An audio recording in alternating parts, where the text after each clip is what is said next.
कुछ पता नहीं। हमारे चल रही, हमारे चलाए तो जब हम मांगते थे तो हम भूखे भी रह जाते थे, कई कई दिन भूखे रहे। गंगा किनारे कौन भोजन दे जा करके, और गांव में हम गए नहीं गंगा किनारे, भिक्षावृत्ति यही ब्रजमंडल में की, नहीं आकाश वृत्ति से रहे। तो हम वही कहते हैं, आप भगवान का भरोसा ले लो और नाम जप करो, परिवार को भगवान की सेवा समझो, तो वही भक्ति बन जाएगा, वही सेवा भक्ति बन जाएगी। महाराज जी, आप दोनों का एक जैसा ही प्रश्न था। महाराज जी, ये जैसे आप कहते हैं कि बच्चों में सुधार होना चाहिए, माता पिता सही आचरण होना चाहिए, ये कह रहे हैं, कुमार जी कह रहे हैं कि मेरे माता जी का किसी से संबंध है और पिताजी का किसी और से संबंध है, जिसके कारण आपस में उनकी लड़ाई होती रहती है और इस पे हमारे पे बहुत असर पड़ता है। वैसे ही जी कह रही हैं कि माता पिता के जब आचरण गलत हो तो घर पे बच्चों के बहुत असर पड़ता है। बहुत बड़ी समस्या है, बहुत बड़ी समस्या है। और आप लोग अपने को संभालिए। किसका प्रश्न है? हाँ, आप लोग अपने को संभालिए। बहुत कलयुग का विचित्र समय हो रहा है। अब इस पर हम क्या बोल सकते हैं? जहाँ चरित्र ही दूषित हो रहे हैं, माता पिता बच्चों के चरित्र का निर्माण करने वाले गुरु हैं। मातृ देवो भव, पितृ देवो भव। और जब माता पिता ही आचरणहीन हो रहे, अब कलिकाल का ये मलिन व्यवहार है। हमें लगता है बच्चों को अपने जीवन को संभालना चाहिए, ऐसे माता पिता से दूरी बना लेनी चाहिए। अब वो घर में है तो क्या किया जा सकता है, लेकिन अपने को सुरक्षित रखना चाहिए। ज्यादा विरोध करने पर हिंसा के खेल होने लगते हैं। तो मुझे लगता है कि हिंसा ना करके, अपने जीवन को पाप में न डाल करके, उनके आचरणों की उपेक्षा करके अपने जीवन को बचाना चाहिए। इसी कारण मैंने 2 बार, मतलब काफी बार माता पिता पे हाथ उठा दिया। वही तो, मतलब हिंसात्मक प्रवृत्ति ना करे, चुपचाप शांत अपने जीवन को। तो अब जब जैसे बच्चे सयाने हैं और देख रहे हैं कि माँ गंदे आचरण कर रही है, तो फिर असहनीय हो जाता है। पर हमें उन बच्चों से प्रार्थना करनी है कि ऐसा करने से आप जेल के अधिकारी होंगे, आप जेल में जाकर के कष्ट भोगेंगे। तो आप ऐसा क्यों करें? आप ऐसे माता पिता का मन से त्याग कर दें, और अगर सयाने हैं तो बाहर जाकर कमाइए, खाइए, अपनी जिंदगी जीजिए। ऐसे माता पिता के संग से दूर हटिए। जहाँ तुम्हारे अंदर क्रोध आता है, तुम्हारे अंदर हिंसा की भावना आती है, उसको त्याग कर दो, नहीं तो तुम्हारा जीवन बर्बाद हो जाएगा। मान लो तुमने माँ को मार दिया या पिता को मार दिया, तो जेल तुम्हें होगी, जेल के भागी बनोगे। तो फायदा क्या हुआ? पूरा जीवन जेल भोगो। वो अपने आचरण जो कर रहे हैं करने दो, तुम अपने जीवन को संभालो, पढ़ो लिखो, मेहनत करो, नौकरी पेशा करो। अब ऐसे माता पिता से उदासीन हो जाओ जो ऐसे गंदे आचरण करने वाले हैं। क्योंकि अब जैसे 50-60 वर्ष की आयु होने के बाद सबको चाहिए कि ब्रह्मचर्य से रहे और भजन करे। अब जब 50-50 वर्ष के लोग गंदे आचरणों में जा रहे हैं तो कितनी बुद्धि भ्रष्ट हो गई है। 22 वर्ष तक ब्रह्मचर्य रहे और उधर 50 वर्ष के बाद ब्रह्मचर्य प्रारंभ कर दे, बीच में गृहस्थाश्रम का प्रयोग करे, तो वो जीवन मोक्ष का अधिकारी हो जाता है। अब 22 वर्ष के पहले ही बच्चे व्यभिचार में उतर गए और 50 वर्ष के बाद वाले व्यभिचार में, तो मोक्ष और परमात्मा प्राप्ति और भगवत भजन, ये तो सब बहुत दूर की बातें हो गई। तो हम बच्चों तुमसे प्रार्थना करते हैं कि तुम अपने संभालो, हाथ मत उठाना, उन्हें मारना नहीं, तुम दूर हो जाओ, नौकरी पेशा करो, व्यापार करो, अपने जीवन को जियो। उनको मतलब मारना नहीं कभी, उनकी हिंसा मत करना, और वो तुम्हारे समझाने से समझेंगे नहीं। जैसे कहते हैं ना, बूढ़ा तोता राम राम नहीं बोलता। तो ऐसे ये जो लोग हैं, ये लोग सुधरने वाले नहीं हैं, क्योंकि तुम्हारे जैसे बेटे हो गए और फिर वो गंदे आचरण कर रहे हैं, वो सुधरने वाले नहीं हैं, ये सब नरक जाएंगे। इसलिए अपने को दूरी बना के रखो और भजन करो। द्वारिकापुरी है, बहुत केदारनाथ, बद्रीनाथ, ये सब ऐसे परम पवित्र धाम है जिनके दर्शन मात्र से पाप नष्ट होते हैं। तो तीर्थ यात्रा भी साल 6 महीने में कभी एक बार करनी चाहिए, और एकादशी उपवास करना चाहिए, नाम जप करना चाहिए, जिससे हमारे द्वारा भूल चूक से हुए पाप नष्ट हो जाएं। एकादशी रहते हो? रहता था प्रभु, अभी नहीं, अब आज से हम नियम से, ऐसा नहीं कि कभी रहे कभी नहीं, ये सब करना चाहिए, क्योंकि हमारे द्वारा कुछ न कुछ पाप हो ही जाते हैं, तो ये सब भस्म हो जाते हैं। जैसे व्रत उपवास किए ना, उससे पाप नष्ट होते हैं, तीर्थ अवगाहन किए, स्नान किए, उससे।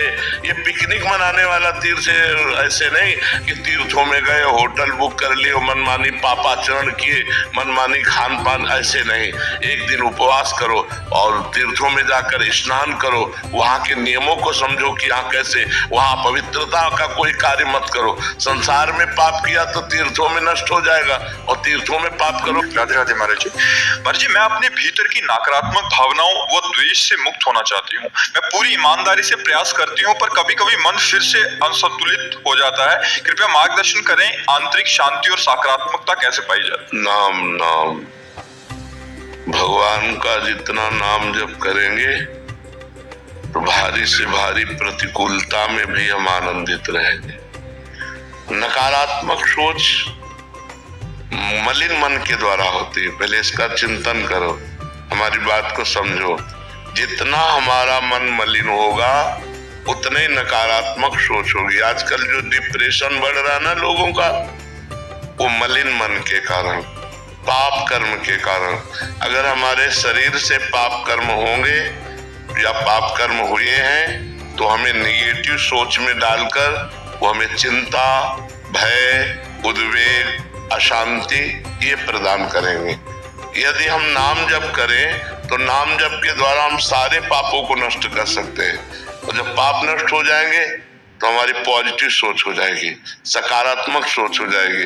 जैसे देखो कष्ट है तो लग रहा है भगवान की बड़ी कृपा है, हमारे जन्म जन्म के पाप नष्ट हो रहे हैं, हमारे ऊपर भगवान बहुत प्रसन्न है, हमारा अंतिम जन्म है, हम अपने भगवान के पास जाएंगे। अब हमारी सोच अगर अभी नकारात्मक हो जाए तो अभी हम परेशान हो जाए, और सकारात्मक है तो हम प्रसन्न हैं। शरीर कष्ट में है, हम प्रसन्न हैं। ऐसे ही प्रतिकूल परिस्थिति में, विपत्ति में, अपमान में, धन हानि में, जन हानि में यदि हम भगवान का भजन करते हैं तो हमारी सोच पॉजिटिव हो जाएगी, सकारात्मक हो जाएगी, तो हमारे ऊपर कोई विपत्ति, कोई दुख हावी नहीं होगा।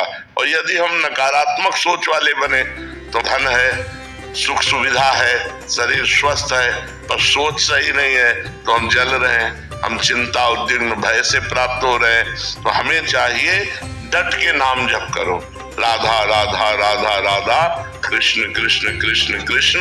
आप देखो आपका हृदय कितना आनंदित होता है। और बिना नाम जप के आपका प्रयास ही क्या होगा, मन पर क्या प्रयास कर सकते हो?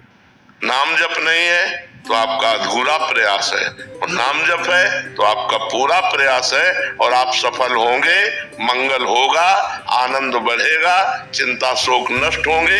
इसलिए नाम जप करो, नाम जप के बिना शांति नहीं मिलेगी। रवि कुमार कौशिक जी। जी राधे राधे महाराज जी। महाराज जी, आपके सत्संग सुनकर हमें ये पता चला कि हमें भगवान से कुछ भी इच्छा या नहीं करनी चाहिए या कुछ मांगना नहीं चाहिए, प्रभु की इच्छा आप पे ही छोड़ देना चाहिए। परंतु यदि माता पिता बोलते हैं कि पूजा करते हैं, मंदिर जाते वक्त ये मांग लो और या ये इच्छा पूर्ति के लिए अनुष्ठान करवाते हैं, तो हमें महाराज जी उस समय क्या करना चाहिए? हाँ जी जी, तर्क वितर्क नहीं करना, अपने अंदर के भाव को भगवान जानते हैं। अपने को भगवान से प्रगट में यही कहना कि जे विधि होए नाथ हित मोरा, करो शुभेग दास में तोरा। जिस तरह से मेरा परम कल्याण हो, जिस तरह से मैं आपको प्रेम कर सकूं, जिस तरह से मैं आपका भजन कर सकूं, अच्छे आचरण में चल सकूं, हे भगवान वही कृपा करना। अंदर की बात, बाहर से कोई कह रहा ऐसा करो, वहां कर देते हैं, क्योंकि वो माता पिता है। हम विरोध नहीं करते, विरोध भक्ति नहीं सिखाती, झगड़ा भक्ति नहीं सिखाती, भक्ति प्रेम सिखाती है। भक्ति सबसे प्रेम करो, सबको आनंद प्रदान करो, और स्वयं में सुरक्षित रहो। स्वयं किसी के प्रेम और आसक्ति में फंसकर गलत आचरण मत करो। समझ पा रहे हो आप? कभी कभी क्रोध हो जाता है। यही इसीलिए कह रहा हूँ कि अंदर से अपने भाव रखो और बाहर से जैसा वो कह रहे हो वैसा करो, क्योंकि पाप कर्म नहीं कह रहे, पुण्य कर्म कह रहे। जी हाँ, अपना ज्ञान मत उनको दो, अपनी भावना उनको व्यक्त मत करो, उनकी भावना में सपोर्ट कर दो, और भगवान से अपनी भावना, तो भगवान आपके अंतर की बात जानते हैं, तो आपकी हानि नहीं होगी, आपको क्रोध नहीं आएगा, और बढ़िया व्यवहार चल जाएगा। ब्रजेश शास्त्री जी। राधे राधे महाराज जी। महाराज जी, मेरी उम्र 70 साल है। संघर्ष और भगवत भजन से संसार के महत्वपूर्ण जवाबदारी पूर्ण कर ली है महाराज जी, पर अभी बच्चों के भविष्य को लेकर बहुत भयग्रस्त हूँ और चिंता होती है महाराज जी। ऐसे में अपने आप को कैसे संभाले महाराज जी? राम कृष्ण हरे विठ्ठल, जो भगवान का नाम प्रिय लगे जपो, उसी से बच्चों का भी भविष्य उज्जवल हो जाएगा। भजन के बल से सब ठीक हो जाता है। अगर भजन बल नहीं तो रुपया का बल प्रयोग नहीं होगा। रुपया का बल काम नहीं करेगा। बड़े बड़े खूब वैभव कमाया अपने बच्चों के लिए और बच्चे अफीम और ड्रग्स इन गंदी बातों में उतर गए। तो अगर हम बच्चों को अच्छे चरित्र दे पावे, अच्छे आचरण दे पावे, तो ये बच्चों का उज्जवल भविष्य करेंगे। यदि हम भजन करें और अपने बच्चों को दें तो बच्चों का भविष्य उज्जवल हो जाएगा। रुपए से नहीं होगा, रुपए से भविष्य उज्जवल नहीं होता। अगर बच्चा आचरण ठीक है, पढ़ा लिखा है, वो कमा लेगा। आचरणहीन है और खूब रुपया जमा किए हो, वो सब नष्ट कर देगा। तो आप ज्यादा बच्चों की चिंता न करें, भगवान की चिंता करें और वो भजन जो भजन करते हो वो बच्चों को दे दे तो उनकी बुद्धि शुद्ध होगी, उनका भविष्य उज्जवल होगा। समझ पा रहे आप? राधे राधे महाराज जी, प्रणाम। महाराज जी, किसी अन्य के प्रति आकर्षण होने से हम अपने पथ से भटक गए। जो थोड़ा थोड़ा नाम जप भी करते थे, नियम पालन करते थे, वो सब छूट गया महाराज जी। मैं फिर से नई शुरुआत करना चाहती हूँ। हमें लगता है यदि नाम जप करो सही ढंग से तो हमें तो कोई आज तक आकर्षणकारी लगा ही नहीं।